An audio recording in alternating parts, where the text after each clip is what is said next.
quebrar esse gelo era muito importante para a relação.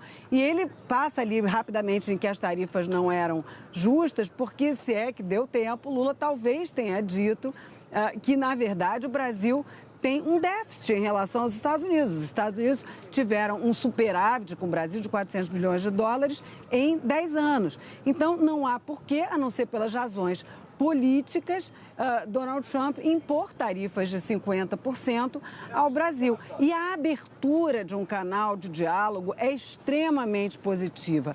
Mas a gente sabe que não depende apenas de Donald Trump. Quer dizer, Donald Trump tem sempre a palavra final, ele é um presidente extremamente centralizador, principalmente em relação aos outros poderes. Mas Marco Rubio é quem está levando essa política em relação ao Brasil. E Scott Bessent, do Tesouro. Marco Rubio, secretário de Estado, como é de origem cubana, tem uma preocupação muito grande em marcar posições dos Estados Unidos em relação a países que ele considera de esquerda, né? Claro, o presidente Donald Trump e o presidente Lula não são alinhados ideologicamente, mas em termos de negócios, os negócios com o Brasil são vantajosos para os Estados Unidos. Então a gente tem que ver, Leilani, quem que vai falar mais alto, o homem de negócios, Donald Trump, ou a diplomacia americana que está levando para o lado político essa punição em relação ao Brasil por conta do julgamento do que a gente chamou de núcleo, né, especial, núcleo duro, crucial da trama golpista, claro, liderada pelo ex-presidente Jair Bolsonaro, que ele Trump costumava elogiar, mas hoje nem mencionou, né, Guga? E olha, é importante frisar, o Trump nunca havia mencionado Lula, a gente sempre fala disso aqui. E hoje ele mencionou o presidente do Brasil de forma positiva. Ele gostou do presidente Lula. Foi a primeira vez que ele se referiu, não é que ele mudou de opinião em relação ao presidente brasileiro. Ele formou a opinião dele em relação ao presidente brasileiro de forma muito rápida. Ele próprio disse que ele sentiu uma química entre ambos. Então, de uma certa forma, esse encontro rápido. A gente falou 2 meses de tentativas, Itamaraty, de enviados, deputados, senadores, empresários que vão a Washington. Em poucos segundos, esse encontro do Trump com o presidente Lula conseguiu produzir uma das maiores, ainda não dá para dizer que é uma vitória diplomática, mas um dos maiores avanços para tentar uma negociação. Até então não tinha. Agora, não é que o secretário do Tesouro vai se encontrar com o Geraldo Alckmin. Não é que o Marco Rubio vai se encontrar com o Mauro Vieira. O Trump, o próprio presidente dos Estados Unidos, que na verdade ele que manda em tudo aqui, ele falou que pretende se encontrar com o presidente Lula. E assim, ele já chega com uma imagem positiva. E o Trump tem uma coisa, ele não respeita quem capitula.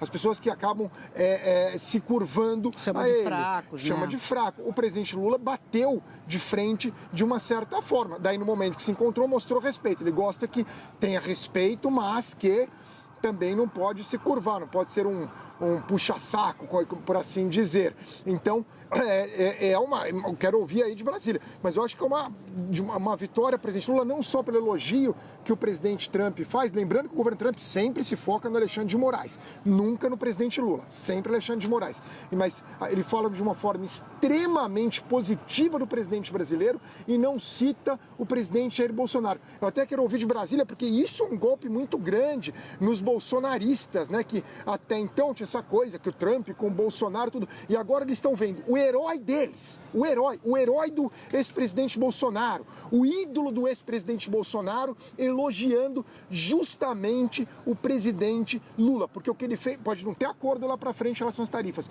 mas ele já elogiou publicamente o presidente Lula na primeira vez que ele se referiu ao presidente Lula. Eu acho que isso é um duro golpe no bolsonarismo e uma vitória, pelo menos parcial, do presidente Lula nesse momento. E só lembrando rapidamente que Lula tinha uma química mais importante, uma química maior, digamos, com o ex-presidente George W. Bush do que com o presidente Barack Obama. Então, esse tipo de ideologia, de divisão ideológica, nem sempre se traduz na relação entre os líderes. A gente sempre fala isso aqui. Trump e Lula podem perfeitamente se entender, se dar bem. Agora, a gente agora fica na expectativa do anúncio oficial de onde será essa visita.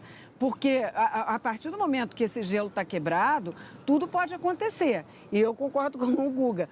Nesse momento é um golpe duro para toda essa estratégia feita durante esse tempo todo de Eduardo Bolsonaro influenciar o governo americano para que imponha tarifas de 50%, lembrando que não é um país que tem déficit com os Estados Unidos, então, que tem superávit com os Estados Unidos. Devolvendo aí para o estúdio. Sandra e Guga, estava ouvindo vocês, a gente aqui em Brasília, já pegando, o Valdo pegando algumas repercussões políticas. E eu falei com especialistas para ter exatamente esse termômetro, que ninguém tem ainda afiado, mas há sinais sobre o que disse Trump. Primeiro, essa quebra de gelo, estabelecida como um primeiro passo importante, porque se tratam de mais de 200 anos de relações entre Brasil e Estados Unidos. Mas com a seguinte ressalva, feita por um desses especialistas, o Vitélio Brustolin, que é pesquisador de Harvard. Ele disse o seguinte: olha, é um primeiro passo importante, mas precisamos ser moderados nas expectativas, segundo a avaliação dele. Já vimos várias reuniões de Trump sendo verdadeiros desastres. O que podemos dizer com certeza?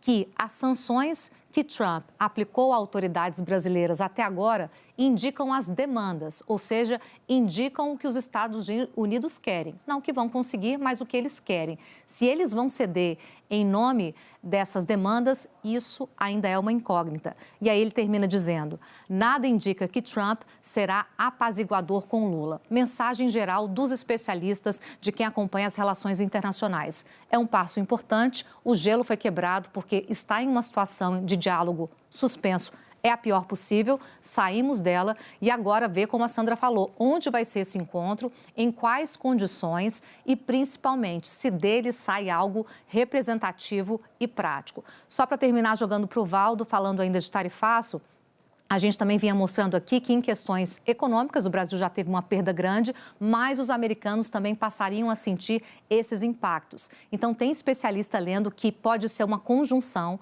de fatores levando a esse momento de aproximação. Se vai ser um grande momento, se alguém vai ceder, aí só o tempo vai dizer. Valdo?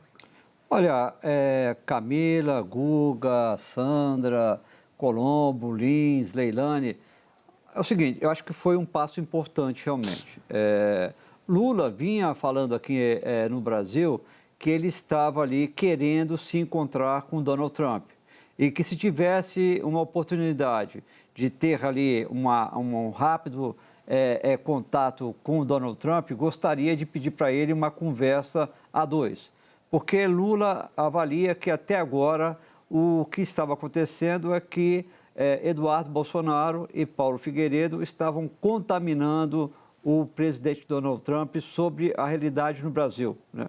Não sei se Lula vai conseguir mudar a opinião de Trump em relação ao Brasil, principalmente na área comercial, mas ele pode conseguir mudar um pouco em relação à questão Jair Bolsonaro, né?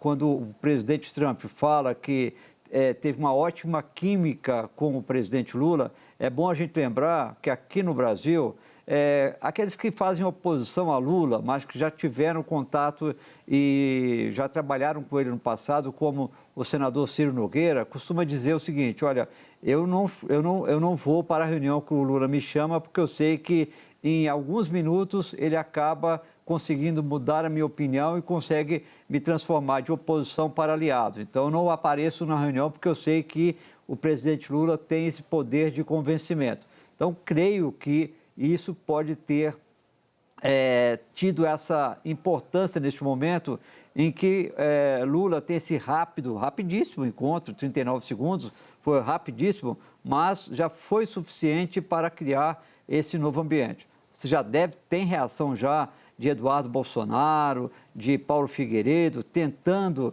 desmerecer e diminuir a importância desse encontro, porque para eles, tudo o que eles não queriam era que esse encontro acontecesse. Eu creio que é o seguinte, agora, tomara que ele aconteça semana que vem, porque isso vai ser muito importante para que você, pelo menos, comece ali a ter uma possibilidade de normalização da relação entre Brasil e Estados Unidos. Leilani? Valdo, você trouxe essa questão muito importante, né, que a gente aqui no Brasil conhece bem, que é essa questão do carisma do presidente Lula, né? Da habilidade dele, da persona dele, que é uma pessoa que realmente é cativante. E, Marcelo, a gente estava comentando aqui ainda agora, primeiro que Trump chegou criticando que não tinha o teleprompter, né? E dizendo que ia falar do coração. E é possível, né? O que a gente vem comentando, Sandra, Guga falaram também, essa questão da imprevisibilidade do Trump, que de repente, sente de fato uma empatia pelo presidente brasileiro com quem ele não tinha encontrado ainda. Pois é, e é claro que a gente não testemunhou em loco esse encontro, a gente está se valendo das palavras do próprio Donald Trump, né? Mas que é uma figura tão errática que tudo é possível ter acontecido nesse encontro, inclusive, de fato, ele ter gostado mesmo do presidente Lula, de ter sentido ali algum tipo de conexão com o presidente do Brasil. E é curioso que ele admite, ele fala assim, ele gosta aparentemente do encontro, pelo que ele disse, e lembra do discurso que ele já sabia que ele teria que ler. Exato. E esse discurso vinha com algumas passagens bastante duras em relação ao Brasil, notadamente as questões ligadas à justiça do Brasil, que ele reclama de ter tido ingerência contra cidadãos americanos, né, que é exatamente o caso do Paulo Figueiredo, principalmente, mas de outros que postaram a partir dos Estados Unidos, acabaram sendo penalizados pelo juiz Alexandre de Moraes, pelo ministro Alexandre de Moraes, mas ele diz que genuinamente gostou do presidente e se adianta mais, dizendo que vai haver um encontro semana que vem. Mas chega a dizer assim, será que... E ele não tem noção que daqui a 2 minutos eu vou falar isso tudo, ou seja, aquilo tudo que estava a passagem mais dura em relação às críticas contra o Brasil. É realmente um momento curioso que pode marcar uma nova fase nas relações entre o governo Trump e o governo Lula. Vamos ver se vai se concretizar esse encontro, se de fato os dois líderes vão trocar mais do que aparentemente um abraço e algumas palavras ali em 39 segundos, né? Agora, no restante do discurso do Trump, um discurso devastador para as Nações Unidas, ele não hesitou em atacar duramente a estrutura, a verba, as prioridades, fez um discurso devastador em tudo que tem ideia de desenvolvimento sustentável, sustentabilidade, transição energética, meio ambiente. É um discurso vindo do chefe do governo da maior potência econômica do mundo, que é para preocupar muita gente mesmo, porque às vésperas da COP30 a gente está vendo que os Estados Unidos nunca estiveram, talvez, num curso tão afastado de tudo que seja ligado à responsabilidade em relação ao desenvolvimento sustentável. E isso é para lá de preocupante. Também as políticas relativas à imigração, ele não defende muita cooperação, ele defende que cada país resolva os seus problemas, o que vai contra o que falam os especialistas do mundo todo nesse tema, quando o assunto é imigração forçada. Enfim, um discurso bastante pesado e um discurso bem maior do que poderia ser esperado de alguém que desprezar tanto as Nações Unidas. Ele aproveitou bastante o tempo, que seria de 15 minutos em tese, falou mais de meia hora e falou com muita veemência de vários temas.